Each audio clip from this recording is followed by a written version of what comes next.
Praise lord. దేవుని ఘనమైన నామమునకు మహిమ కలుగునుగాక. ప్రభు నామమున మీ అందరికీ శుభాభివందనాలు. ఈ ఉదయకాలము దేవుని వాక్యాన్ని విందాం. కీర్తనలు 119:76.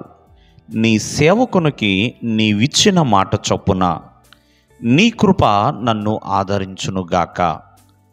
ప్రేమైన వర్లరా, మరి దేవుని కృప మరి బైబిల్లో అత్యంతమైన ప్రాముఖ్యమైన పదములలో ఈ పదము చాలా ఎంతో విలువైనది, ఘనమైనదండి.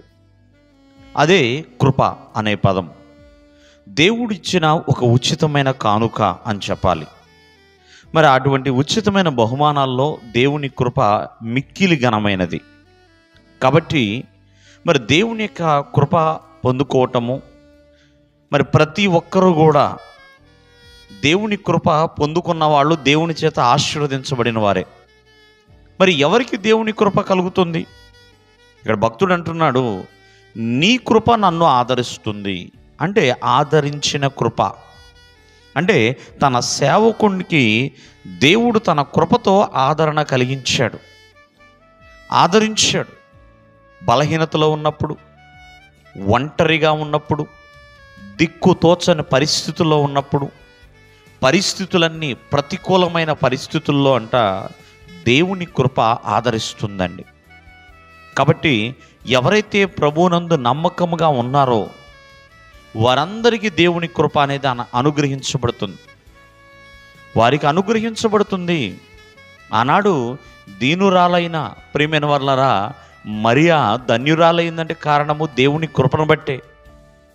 దేవుని కృప ఆమెకు ఉన్నది కాబట్టే, ఆ కృపని నమ్మింది కాబట్టే ఆమె జీవితం అంతా ధన్యత పొందుకున్నది. కాబట్టి నమ్మకము ఉంచిన వారందరికీ కూడా దేవుని కృప మెండుగా ఉంటుంది. దేవుని ఎడల ఎవరైతే ప్రేమ కలిగి ఉంటారో ఆ ప్రేమ కలిగిన వారందరికీ కూడా దేవుని కృప ఎల్లప్పుడూ కూడా తోడుగా ఉంటుంది. ప్రేమైన వర్లరా, మరి దేవుణ్ణి ప్రేమించాలి. ప్రభువుని ప్రేమించే వారిగా ఉన్న వాళ్ళకి ఖచ్చితంగా దేవుని కృప అనుగ్రహించబడుతుంది. దేవుని కృప బలపరుస్తుంది, దేవుని కృప ఆదరిస్తుంది, దేవుని కృప ఎల్లప్పుడూ తోడుగా ఉంటుంది. కాబట్టి అటువంటి కృపలో ఎప్పుడు కూడా పాలి భాగస్తులు కావాలి తప్ప దేవుని కృప నుండి దూరంగా వెళ్ళిపోకూడదు. ఇక్కడ సేవకుడు చెప్తున్నాడు, నీ కృప నన్ను ఆదరించింది, నీ కృప. కాబట్టి దేవుని కృప ఆదరించేది, దేవుని కృప బలపరిచేది, దేవుని కృప నిరంతరము కూడా ఒక నిలిచే ఖడ్గము లాంటిదండి.